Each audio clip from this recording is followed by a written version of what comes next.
Salut les mangeurs de livres. J'ai envie de vous faire plaisir et de vous donner un burger 3 étages. Hmm. Un truc bien gras, bien consistant, bien bourratif. De la junk food? Non, pas de la junk food. De la good food. Trop bonne. À s'en remplir la panse. Ouais, trêve de métaphores culinaires déplacées. Mais bon, on s'appelle mangeur de livres. Aujourd'hui, je vais vous parler du loup des étoiles, d'Edmond Hamilton. Notre ami Edmond dont je vous parle souvent. Mais j'étais là dans ma bibliothèque et je suis retombé sur un des omnibus, là, le Loup des Étoiles, et je me suis dit, j'en ai souvent parlé dans des conseils ou dans des podcasts un peu plus thématiques, quoi, mais j'en ai jamais parlé en tant que bouquin, en lui-même. Donc allons-y, parlons du Loup des Étoiles et de notre ami Edmond. Donc, pour ceux qui suivent le podcast, quelque part dans les limbes abyssales de Podcastland, Edmond Hamilton, je vous en ai parlé plein de fois. C'est un des pères de la SF tout court et un des pères officiels du space opera avec E.E. Doc Smith. Alors E.E. Doc Smith, je pense pas que beaucoup d'entre vous le connaissent. C'est un ancien. Hamilton, il est né en 1904 et il est mort en 77. Et Doc Smith, c'est à peu près la même période. Ils font vraiment partie des pères de l'âge d'or, quoi, des fondateurs de la SF. Et donc Hamilton, je vous en avais parlé dans un podcast de Captain Future, Capitaine Flamme pour les amis français. C'était lui qui avait écrit les livres dont est tirée la série animée. Je vous en avais parlé aussi sûrement pour Le Roi des Étoiles. C'est une saga aussi, Le Roi des Étoiles. J'ai dû vous en parler dans les conseils estivaux. Et là, je vous en parle pour le Loup des Étoiles. Alors il y a beaucoup d'étoiles, hein. En même temps c'est normal, c'est dans l'espace. Et là, on va suivre les aventures de Morgan Chain. Alors qui c'est Morgan Chain? Le héros de cette trilogie, parce que c'est une trilogie. Mais en tout cas, vous avez de la chance, parce qu'à une époque, on ne trouvait pas d'intégrale. Alors que maintenant, c'est disponible quasiment qu'en intégrale. C'est disponible en poche, c'est folio, en un seul volume. C'est épais comme un gros poche, quoi, sous le titre Le Loup des Étoiles. Et si vous avez un peu plus de chance, c'est aussi disponible en édition Lune d'encre. Vous savez, c'était chez De Noël, c'était Gilles Dumay qui était directeur de cette collection de SF mythique maintenant, qui s'appelait Lune d'encre. Et donc c'est disponible aussi, comme ça en mi-format. Et pour les plus anciens d'entre vous, c'est disponible chez Opta CLA, vous savez, la Pléiade de la SF. Donc, ces trois volumes nous parlent des aventures de Morgan Chain.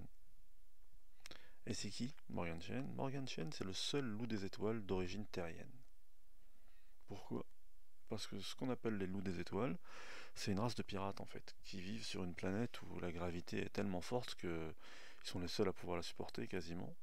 Et pourquoi un être humain est devenu un loup des étoiles? Parce que les parents de Morgan Chain étaient des espèces de missionnaires de l'espace. Et ils avaient décidé, contre toute raison, d'aller évangéliser en gros la planète des loups des étoiles et de faire d'eux des bons citoyens de l'espace, de la galaxie. Et en fait, sans le vouloir,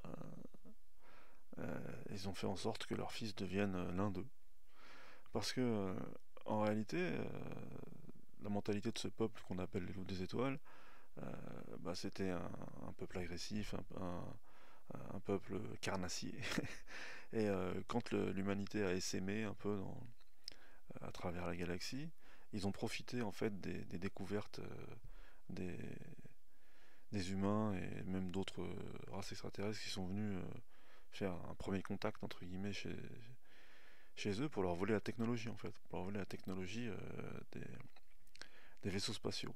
Et comme eux ils pouvaient résister à plus de G en gros, comme ils étaient habitués à une gravité forte, ils s'en sont servis pour fabriquer des vaisseaux super rapides, super agiles, qui pouvaient couper la route des autres vaisseaux de l'espace, et donc s'approprier le butin des cargos et des vaisseaux de tourisme qu'ils pouvaient attraper, et de pouvoir échapper ensuite aux forces de l'ordre galactique parce qu'ils ne pouvaient pas les suivre.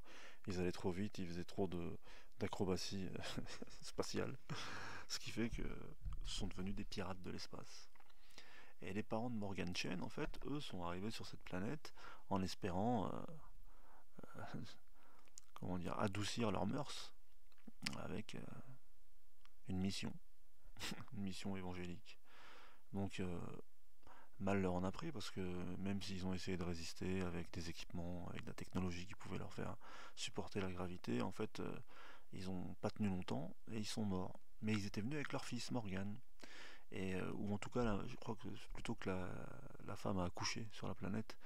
Et ce qui fait que lui, il a pu s'adapter en fait à la gravité de la planète parce que c'était un natif en gros. Et c'était quitte ou double, il aurait pu mourir ou s'adapter. Et finalement, la sélection naturelle a fait que même si il avait peut-être un peu moins de capacité que les vrais loups des étoiles, bah c'est devenu un loup des étoiles parce que de toute façon ils l'ont adopté quand ses parents sont morts et il a adopté lui aussi leur mode de vie. Le truc c'est que notre ami Morgan, quand il est devenu un pirate, un assassin doté d'une force physique et de réflexes hors du commun, à un moment donné, lors d'une mission, lors d'un raid, il tue l'un des siens. Et donc, il est obligé de fuir.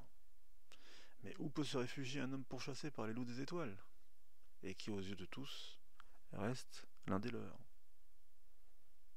Telle est la question, et c'est comme ça que ça commence. Dans le premier volume, je vous spoile pas, hein, c'est juste le thème général. Dans le premier volume qui s'appelle les mondes interdits, ou les planètes interdites selon la traduction. Et non, pardon, le premier volume, c'est L'arme de nulle part. Ouais, donc, excusez-moi, comme d'habitude, je le fais de mémoire. Donc, dans le premier volume, il part à la recherche de l'arme de nulle part pour essayer de s'en servir contre les siens.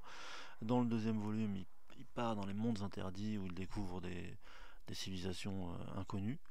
Et il essaye aussi de s'en servir pour enfin échapper au loup des étoiles. Et finalement, dans le troisième, bah, c'est retour aux sources. Back to la planète Star Wolves. Et c'est l'affrontement final. Donc, dit comme ça, peut-être que ça vous paraît dépassé comme type d'aventure. Mais comme je le dis toujours, en ce qui concerne Edmond Hamilton, déjà, comme je vous l'ai dit, là, c'est l'inventeur du space opéra, donc il sait ce que c'est mettre du rythme, il sait ce que c'est écrire des récits haletants et d'aventures pures, mais c'est un des tenants du sense of wonder. Et j'ai rarement lu des histoires mauvaises de Edmond Hamilton, et en tout cas, son cycle du Loup des Étoiles, il fait partie de ses meilleurs cycles. C'est de la pure bonne SF, du pur space op, du pur roman d'aventure dans les étoiles, et franchement, pour le prix que ça coûte, ce serait dommage de s'en priver.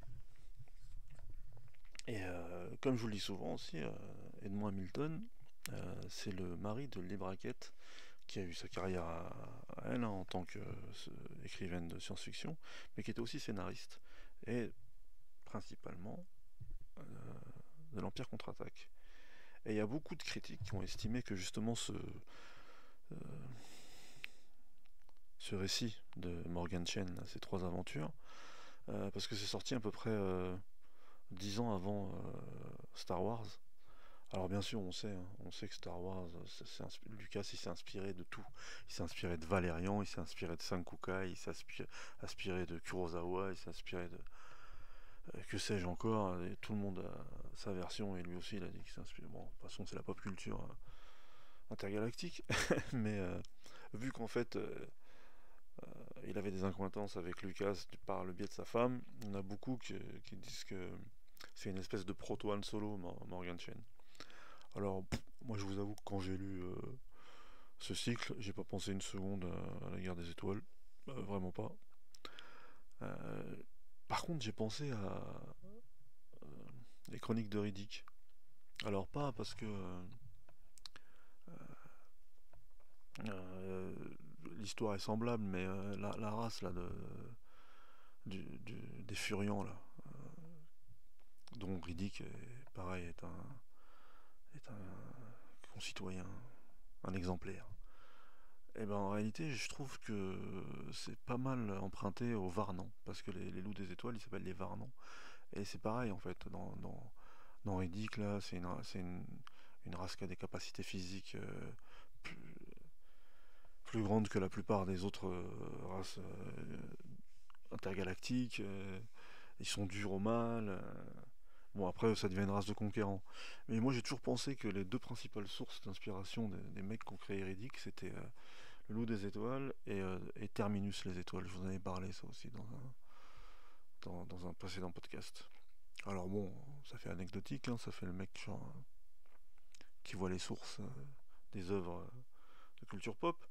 Mais en tout cas, quand on a lu ces bouquins, on voit souvent ceux qui s'en inspirent. Et si des gens s'en inspirent, c'est que c'est des bouquins qui sont pas si mal. Hein. Bon alors, hein, je vais pas vous spoiler l'histoire, hein, parce que sinon ça va vous gâcher le plaisir.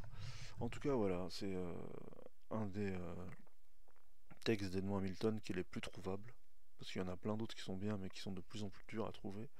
Mais donc celui-là, Les Loups des Étoiles et Les Rois des Étoiles, maintenant ça s'appelle la saga de l'espace, je crois, ou la saga des Rois des Étoiles. C'est pareil, si j'ai lu, c'est un poche avec les deux volumes. Bah, c'est les deux qui sont les plus simples à trouver.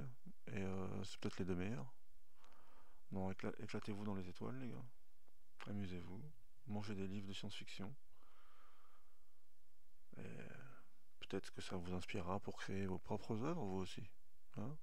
Peut-être que parmi vous, il y a le prochain George Lucas. Bon, bah, rendez-vous dans les étoiles. Les mangeurs de livres. Ciao.